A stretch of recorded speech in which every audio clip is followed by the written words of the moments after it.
고린도전서 10장 13절 말씀 다 찾으신 줄 알고 제가 말씀을 봉독하도록 하겠습니다. 사람이 감당할 시험 밖에는 너희에게 당한 것이 없나니 오직 하나님은 미쁘사 너희가 감당치 못할 시험 당함을 허락지 아니하시고 시험 당할 즈음에 또한 피할 길을 내사 너희로 능히 감당하게 하시느니라. 아멘. 네, 오늘은 제가 여러분들에게 시험을 이기고 축복받는 방법에 대해서 말씀을 드리도록 하겠습니다. 2023년 올 한 해 국가나 개인이나 교회에 크고 작은 문제들로 인해 많은 일들이 있었습니다. 기쁘고 좋은 일도 있었지만 감당하기 어려운 문제들이 많이 있었습니다. 엄청 힘든 일이 왔을 때 내가 감당할 수 있을까? 이러다가 망하는 것은 아닌가?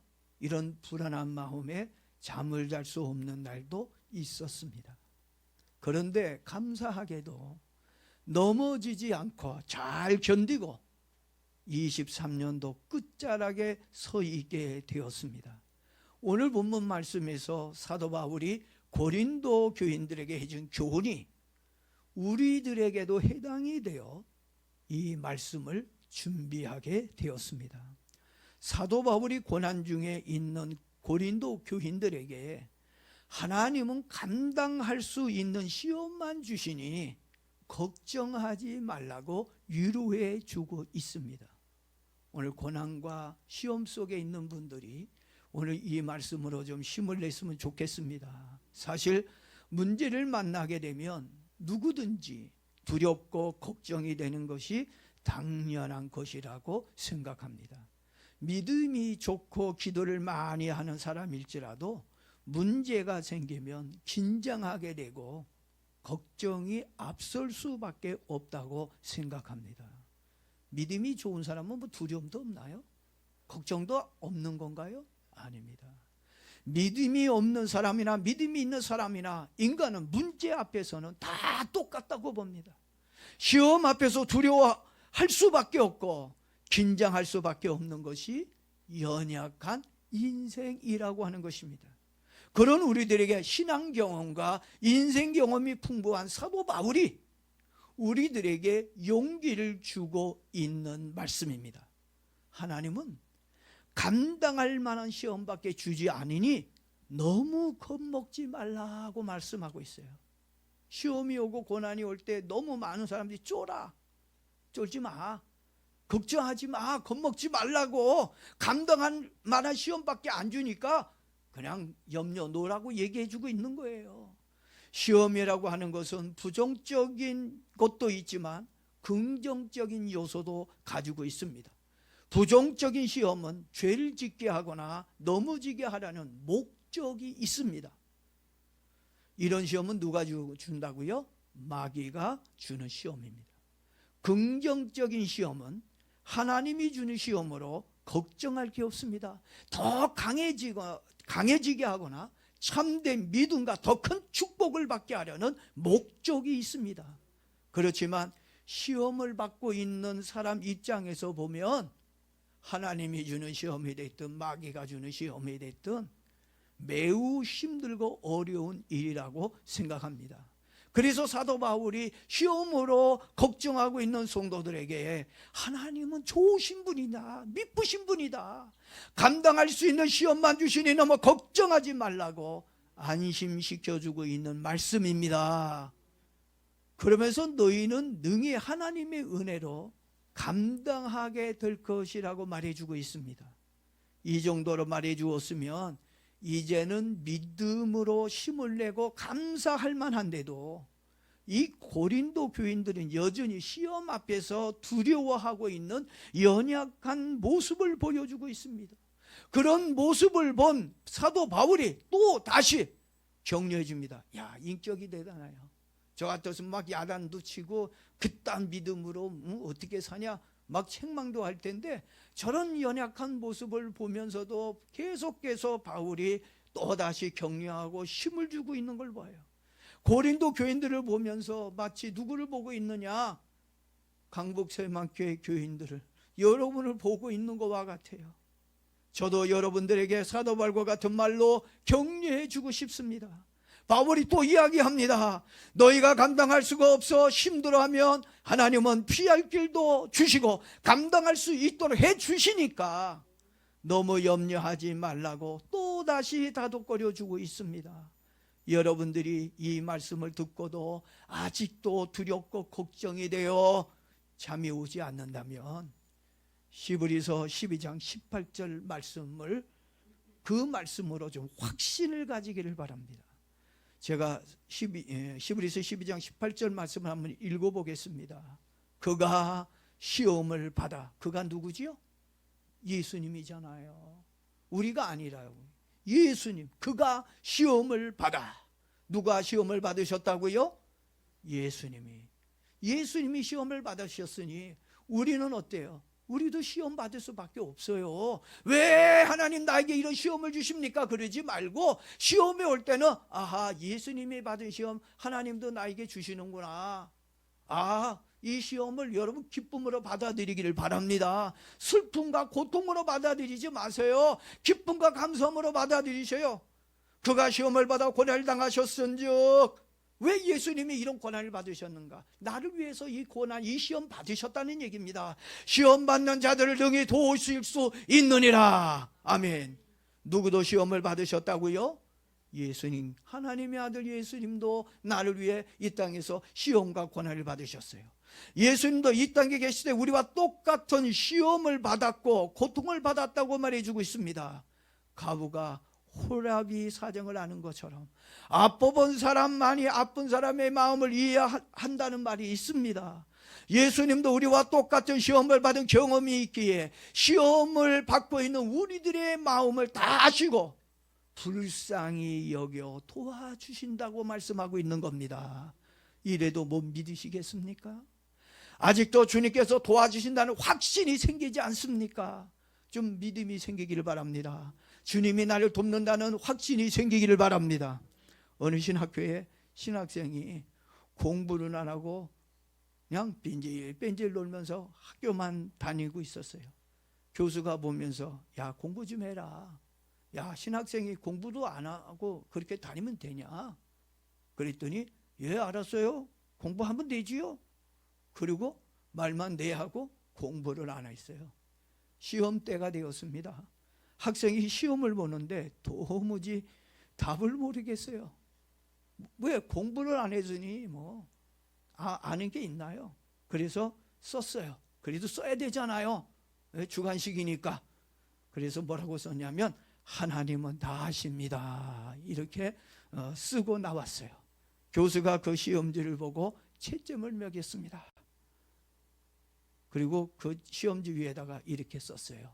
하나님은 다 아시니까 100점, 학생은 다 모르니까 빵점이라고 썼다는 얘기입니다. 예수님은 나의 어려움을 아시고 도와주시겠다고 약속하셨습니다. 믿음의 기도로 견디고 승리하기를 바랍니다. 여러분들이 시험을 잘 견디고 이긴다면 하나님이 주시는 축복이 있습니다. 야고보서 1장 12절에서 예수님의 동생인 야고보가 말을 합니다. 시험을 참는 자는 복이 있나니. 어떤 사람이 복이 있어요? 시험을 참는 자가 복이 있나니. 이런 시련을 견디어낸 자가 주께서 자기를 사랑하는 자들에게 약속하신 생명의 면류관을 얻을 것입니다. 아무나 생명의 면류관을 받는 게 아니에요. 하나님이 주신 시험이나 마귀가 주는 시험은 참고 견디고 이겨야 축복을 받을 수 있고 생명의 면류관을 얻을 수가 있다고 분명하게 밝히고 있습니다. 여러분, 이기시기 바랍니다. 이겨야 면류관도 있고 축복도 있는 겁니다. 하나님의 축복과 영광의 면류관은 시험을 이긴 사람만이 받을 수 있는 선물입니다. 여러분들은 모든 시험에서 견디고 승리하는 자가 되길 축복합니다.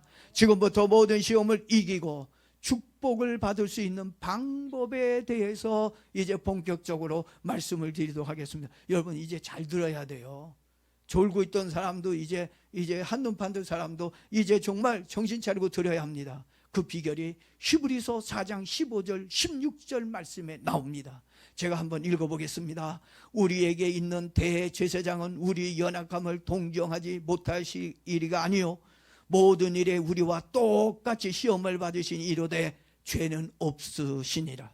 그러므로 우리는 긍휼하심을 받고 때를 따라 돕는 은혜를 얻기 위하여 은혜의 보좌 앞에 담대히 나갈 것이니라. 예수님은 하나님의 아들이시지만 우리와 똑같은 시험과 고난을 이 땅에서 받았다고 말씀하셨습니다. 그러니 우리가 받고 있는 시험과 고난을 누구보다도 잘 알고 있어 불쌍히 여겨 도와주시겠다고 한 것입니다. 그리고 나에게 시험과 고난이 왔을 때 왜 왔는지, 왜 이 고난이, 이 시험이 왜 나에게 왔는지, 하나님 왜 허락해 주셨는지 그 이유를 알아야 합니다. 그건 하나님께 나오라고 하는 사인입니다. 시험과 고난은 누구에게 나오라는 사인이라고요? 하나님께 나와라. 너무 세상에 방황하지 말고 세상에 미쳐 있지 말고 하나님께 나오라고 하는 사인이라는 것입니다. 말씀을 믿고 하나님께 나오기를 바랍니다. 그렇다면 어디로 나가면 될까요? 이제 어디로 가야 되는지 알아야 될 거 아닙니까? 뭐가 있는 곳으로 가야 될까요? 은혜의 보좌가 있는 강북 새만교로 나오라는 것입니다. 어디로 나오라고요? 은혜가 있는 교회로 담대하게 나오라는 것입니다. 우리 강북 새만교회만 나오라는 게 아니에요. 하나님의 은혜가 있는 교회에 나가라는 얘기입니다. 담대하게 나오라고 하는 것은 믿음을 가지고 나오라는 말씀입니다. 은혜의 보좌 앞에 나와 담대하게 믿음으로 부르짖고 눈물로 기도하면 하나님의 능력으로 승리하게 될 것이라는 겁니다. 힘들고 어려울 때일수록 사람 앞에 있지 말고, 참 답답한 게 문제가 오고 고난과 시험이 오면 하나님께 나와야 되는데, 하나님께 의지해야 되는데 그냥 사람 앞에 있는 사람들이 너무너무 많습니다. 여러분, 이제 사람 앞에 있지 말고 은혜의 보좌가 있는 교회 앞에 엎드리는 은혜가 있기를 주의 이름으로 축복합니다. 그러면 예수님이 육체에 계실 때 어떻게 고난을 극복했는지, 또 그 고난을 이겼는지, 시험을 이겼는지를 보겠습니다.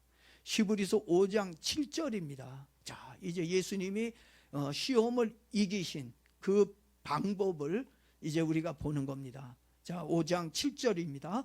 그는 육체에 계실 때에, 그는 육체에 계실 때 누굽니까? 예수님이죠. 예수님이 육체에 계실 때에 자기를 죽음에서 능히 구원하실 이에게, 자, 예수님은 이제 죽음을 당할 수밖에 없는 그런 어려운 고난에 처하게 되었습니다. 죽음의 앞에서 주님께서 능히 구원하실 이에게, 능히 구원하실 이가 누굽니까?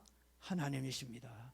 이제 죽게 되었을 때 이제 능히 구원하실 하나님에게 심한 통곡과 눈물로 간구와 소원을 올렸고, 예수님이 이런 죽음 앞에서, 이 고난 앞에서 어떤 모습을 보였어요?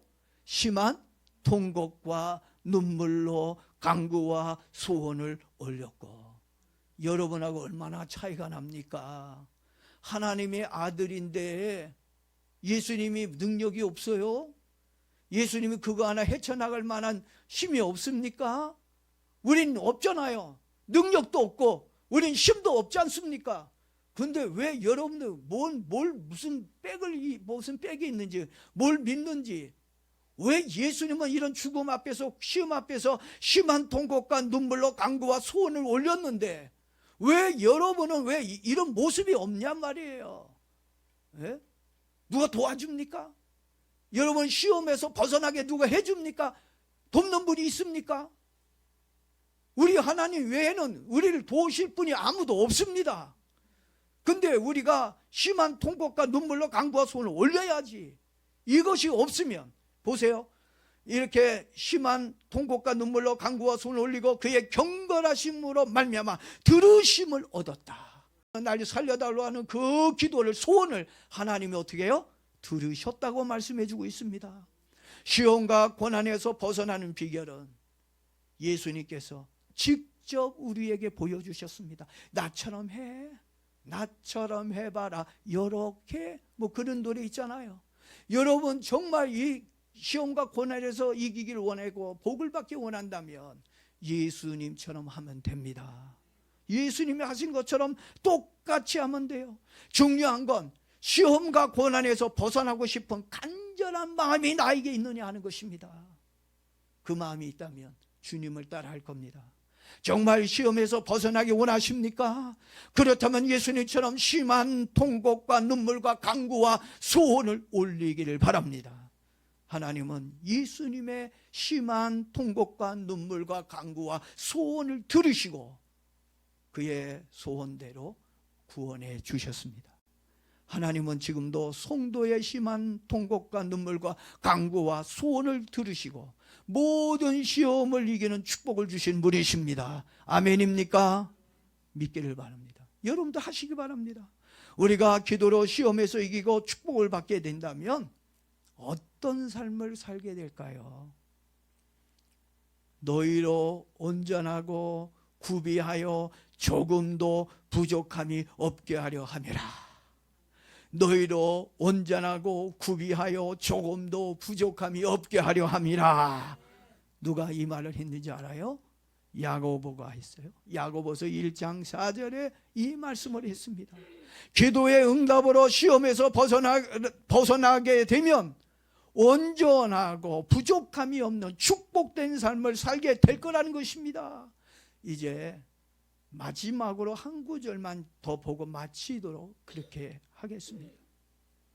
저는 여러분들이 시험과 고난에서 벗어나 정말 잘 됐으면 좋겠어요.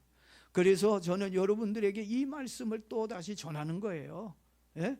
자, 이 세상에 욥보다 더 큰 시험과 고난을 받은 사람은 아무도 없을 거예요. 믿음의 조상 아브라함도 많은 시험과 연단이 있었지만 욥과 같은 연단과 시험이 없었어요. 정말 욥은 우리가 상상할 수 없는 그런 시험과 고난을 받았던 사람입니다. 모든 것을 잃어버렸고 조롱과 비난과 저주의 대상이었던 욥이 어떻게 갑절의 축복을 받아 동방의 은인이 되었고 동방의 최고의 부자라는 타이틀을 어떻게 다시 가지게 되었을까요? 전 진짜 궁금하더라고요. 어떻게 욥이 그렇게 하나님 앞에 모든 걸 다 잃은 거지가 됐고 병자가 됐는데 이제 죽는 날밖에 기다릴 게 없는, 소망이 없는 사람이었는데 어떻게 이 사람이 다시 동방의 의인으로 우뚝 서고 최고의 갑부가 될 수 있었을까? 그러면서 나도 될 수 있을까? 여러분들도 될 수 있을까? 될 수 있습니다. 오늘 여러분 제가 드린 말씀 있잖아요. 이 말씀대로만 하면 여러분들도 세계 최고의 사람이 될 수 있습니다. 자, 이제 여러분들도 축복받는 욥이 되기를 간절히 소망합니다. 자, 욥은 하나님이 주신 모든 시험을 통과하여 갑절의 축복을 받아 동방의 의인이라는 이름을 되찾게 되었습니다. 욥은 시험과 고난이 왔을 때 좌절하지 않았어요. 그는 진짜 죽고 싶었을 거예요. 얼굴 들 수 없을 만큼.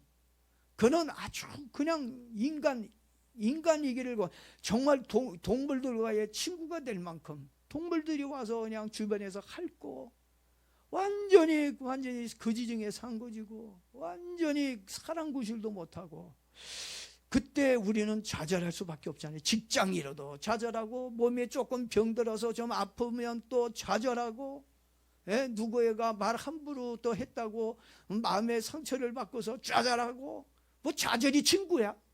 맨날 뭐 조금만 어렵고 힘들지만 좌절하고 말이야. 근데 욥은 이 엄청난 고난 앞에서 좌절하지 않았다는 얘기입니다. 하나님이 시험을 통해 자신을 단련시키는 것이라고 믿었습니다. 하나님이 나를 단련시키는 거구나. 뭔가 하나님이 나로 하여금 깨닫게 하시기 위해서 하나님이 나에게 훈련을 시키는구나. 이렇게 욥은 깨닫게 되었습니다. 그래서 욥은 제 가운데 앉아서 이 시험과 고난을 통과하는 방법이 무엇일까? 그래, 예수님처럼 심한 통곡과 눈물과 간구와 소원을 올리는 기도를 드리자.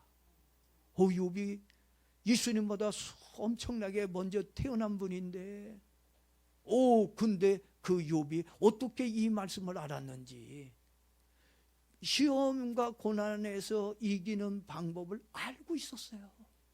그래서 제 가운데서 그가 심한 통곡과 눈물과 간구와 소원을 하나님께 드렸습니다. 그렇게 열심히 기도를 드렸더니 뭘로 바뀌어졌어요? 뭘로 바뀌어졌어요? 뭘 축복으로 바뀌어요? 순금의 믿음으로 바뀌어진 거예요.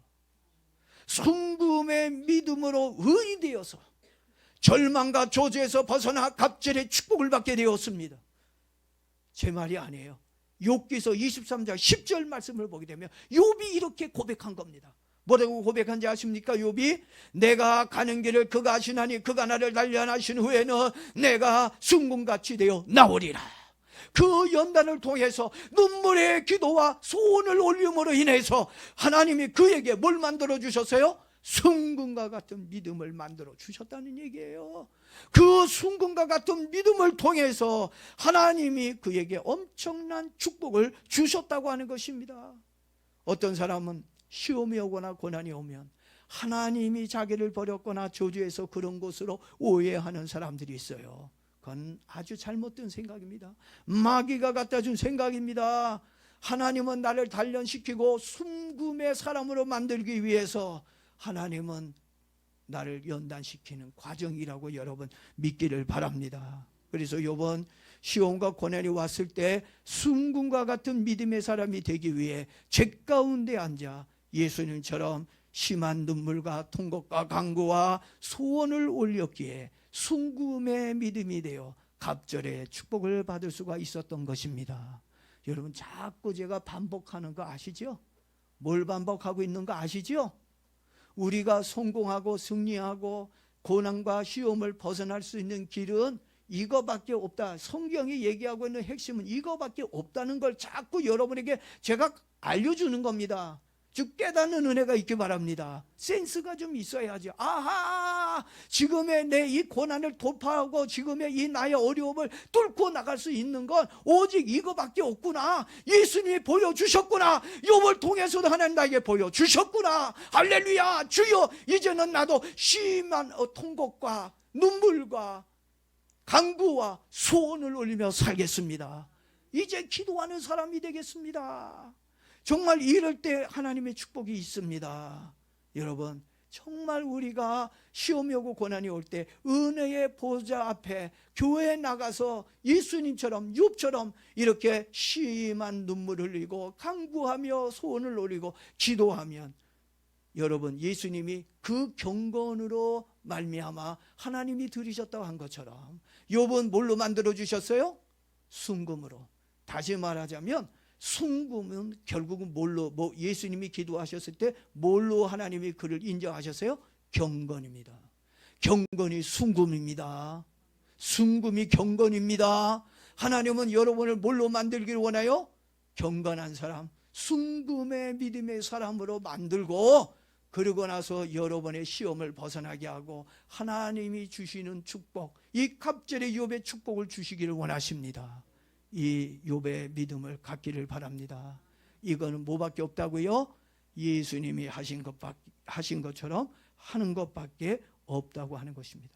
하나님은 우리에게 욥과 같은 축복을 주시기를 원해요.